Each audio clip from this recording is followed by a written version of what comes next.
How much money would you have right now if I gave you the ability to unwind any 3 financial decisions you have ever made? The fact that you have an immediate painful answer is the entire premise of this book, The Road Less Stupid. This is a summary of Keith J. Cunningham's brutal and brilliant framework for entrepreneurial success. And this isn't a book by an academic, it's a log of lessons learned, written by a man who personally lost over $100 million in a real estate collapse. He went from making scores of millions to being stone-cold broke with no possibility of recovery. Most entrepreneurs believe success is a game of offense. It's about being a genius, finding the next brilliant idea, and being radically optimistic. The truth is, that's exactly what makes them go broke. Sustainable financial success is not a game of offense. It's a game of defense. It's not about doing more smart things. It's about a ruthless, disciplined commitment to doing fewer dumb things. Most business failures are not the result of brilliant strategies that failed. They are the direct consequence of avoidable, unforced errors, decisions made emotionally, optimistically, or without critical thought. Stay with me for the next few minutes. I will not give you platitudes. I will give you the 5 core thinking disciplines that prevent these unforced errors. I'll show you the parable of the Man Gulch fire and why your experience might be your single greatest liability. And I will give you the exact 60-minute ritual that forces you to stop reacting and start thinking. Keith Cunningham wrote this book because his own thinking failed him. The disaster wasn't just bad luck. It was the inevitable catastrophic aftermath of a boom-time mindset. He and his partners pooled their collective hard-won lessons to create a framework to stop paying what he calls the dumb tax.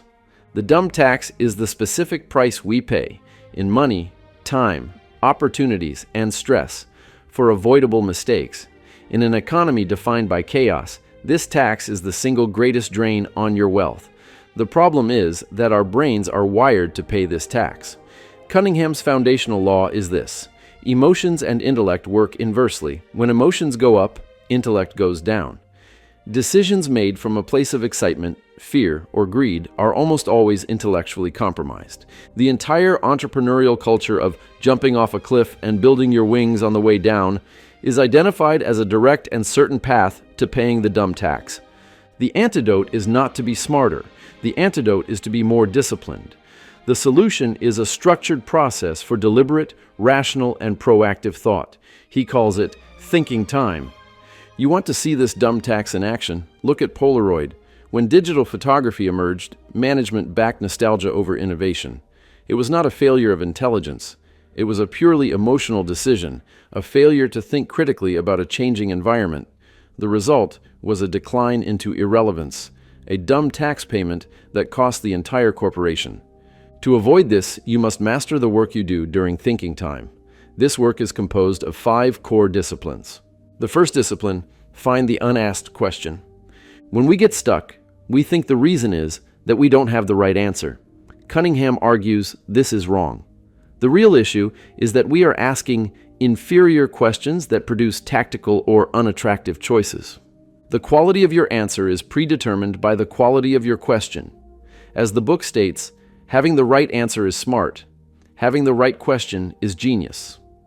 The technique is to reframe the problem. A dead-end question sounds like a statement. Why am I poor?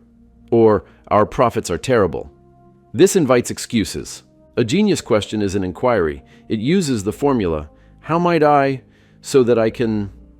You reframe the problem from, our profits are terrible, to, how might I generate an additional $20,000 per month in profits so that we can afford to invest in a new building and double our capacity?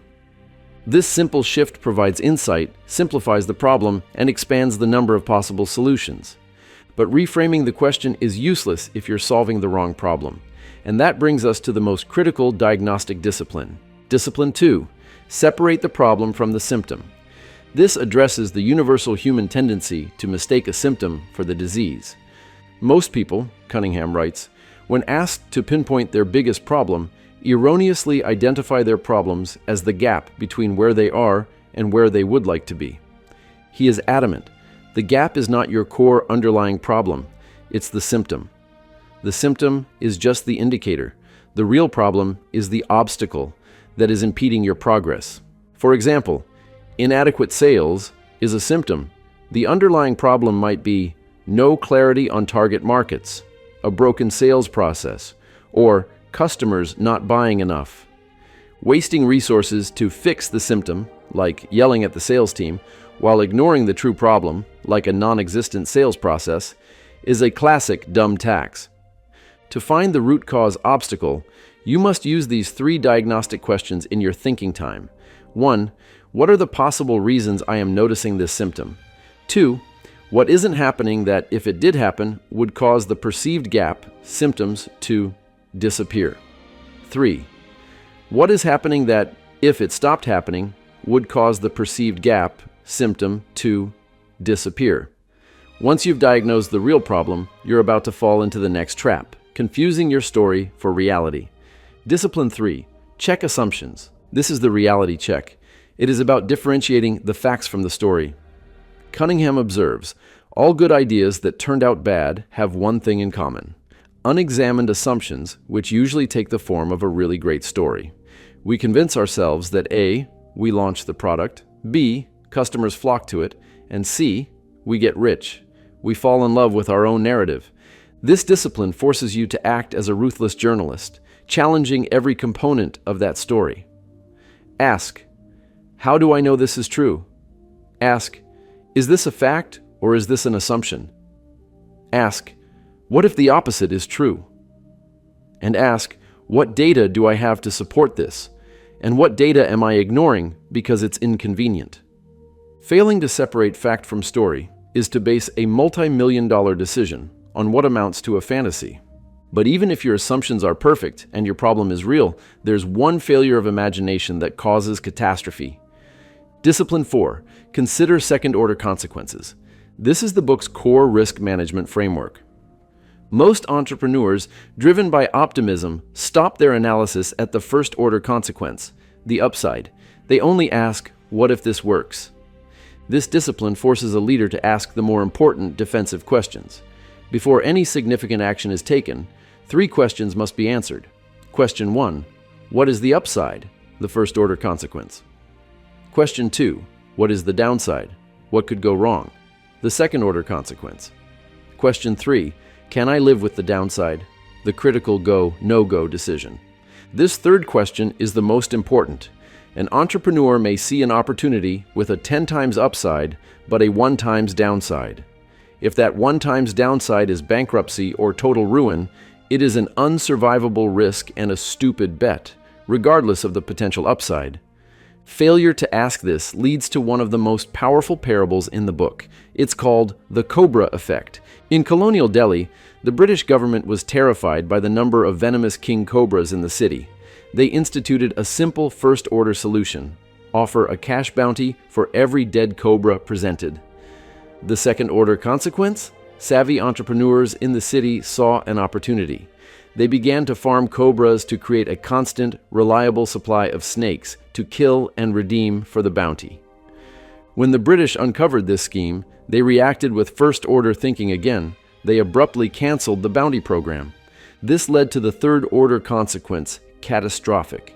With the farmed cobras now worthless, the breeders released them onto the streets. The result was that the live cobra problem dramatically increased, making the original problem far worse than when they started.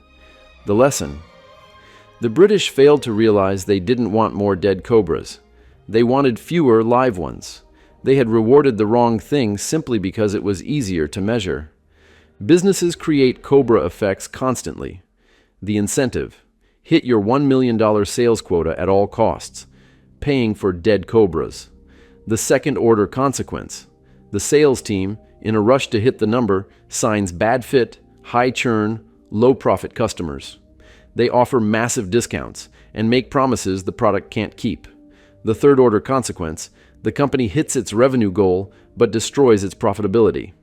The operations team is overwhelmed, good employees quit from burnout, and the company's market reputation, the live cobra problem, is catastrophically damaged. This leads to the 5th and final discipline, which turns thought into action. Discipline 5. Create the machine. A brilliant solution is useless if it cannot be executed. Cunningham states this bluntly: It is literally a waste of time to think about a solution and not simultaneously think about the execution and the essential resources required to operate the machine. This discipline demands that the output of a thinking time session is not just an idea, but an executable plan. This plan must explicitly identify the resources, specifically the people and the money required to solve the real problem. An idea without a who, a when, and a how much is a magic pill, not a solution. To create the machine, you must answer 6 specific questions. How will we achieve this outcome? What specific activities are required to be performed? Who is going to perform them? What are the critical drivers that must be consistently executed? How frequently must these critical activities be measured and reported? And finally, who owns the outcome? Answering these 6 questions is the work. But who is doing the answering? This leads to the book's final masterful framework for synthesis. It's illustrated by the tragic story of the Mann Gulch fire. In 1949, a team of 15 elite smoke jumpers parachuted into Mann Gulch to fight what they believed was a routine wildfire. But the environment radically changes. High winds cause the fire to explode into a catastrophic blow-up, trapping them. As the 200-foot-tall wall of flame raced toward them, the foreman, Wag Dodge, ordered his men to do the unthinkable: drop their heavy tools, axes, saws, shovels, and run for the ridgetop. Most of the team refused. They clung to their tools. Why? Because their tools were part of their identity as firefighters. Abandoning them was abandoning who they were. Their adherence to their old right way, their tools and training, cost 13 of them their lives. The lesson is stark. When the environment radically changes, clinging to the old right ways can frequently be deadly. New circumstances always require new skills and tools. In business, this is how we've always done it mindset. When the market, technology, or a competitor changes the environment, the tools that made you successful in the past can become the very things that kill you in the present. To survive a Mann Gulch fire, you must know which hat you're wearing. Cunningham says every successful business requires the owner to wear 4 distinct hats. Hat 1, the creator. This hat is focused on what needs to be created. This is the passion. Hat 2, the operator. This hat is focused on what needs to be done, especially today. This is the doer. This is the smoke jumper holding his axe. Hat 3, the owner. This hat is focused on what needs to be structured, measured, planned, and delegated. The owner doesn't do the work. They build the systems that do the work. Hat 4, the board or investor. This hat is focused on a single question: what could go wrong? This hat is pure risk management. This is Wag Dodge, dropping his tools to survive. Here is the critical warning of the entire book. Believing passion and operational excellence will trump business skills, and risk assessment is a guaranteed prescription for a dumb tax. Most entrepreneurs are trapped in the operator hat. The 5 disciplines of thinking are the tools you use while wearing the board hat, and thinking time is the scheduled, non-negotiable appointment to force you to take off the operator hat and put on the board hat. So here's the one action you can put in play today. Schedule your 60-minute thinking time. It is not meditation. It is an active, rigorous routine. Clear your calendar for 60 minutes. Close your door, turn off the phones, and eliminate all noise and visual distractions. This time must be sacred. For the first 45 minutes, you dedicate yourself to pure thinking, brainstorming, analyzing, and generating ideas related to the session's question. For the last 15 minutes, you exclusively evaluate and sort the solutions and ideas you identified. You launch this session with a single, high-value question that you created prior to the session. This is the work. This is how you stop being an operator and start being the chairman of your own board.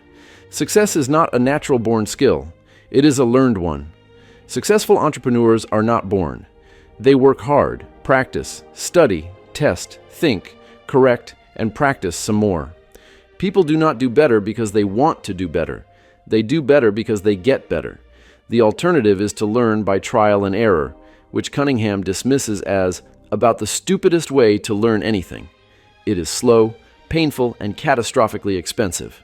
He leaves us with one final, haunting challenge that encapsulates the entire imperative of the book. Hell on earth would be to meet the man you could have been. If you want the deeper dive, the link to The Road Less Stupid is in the description.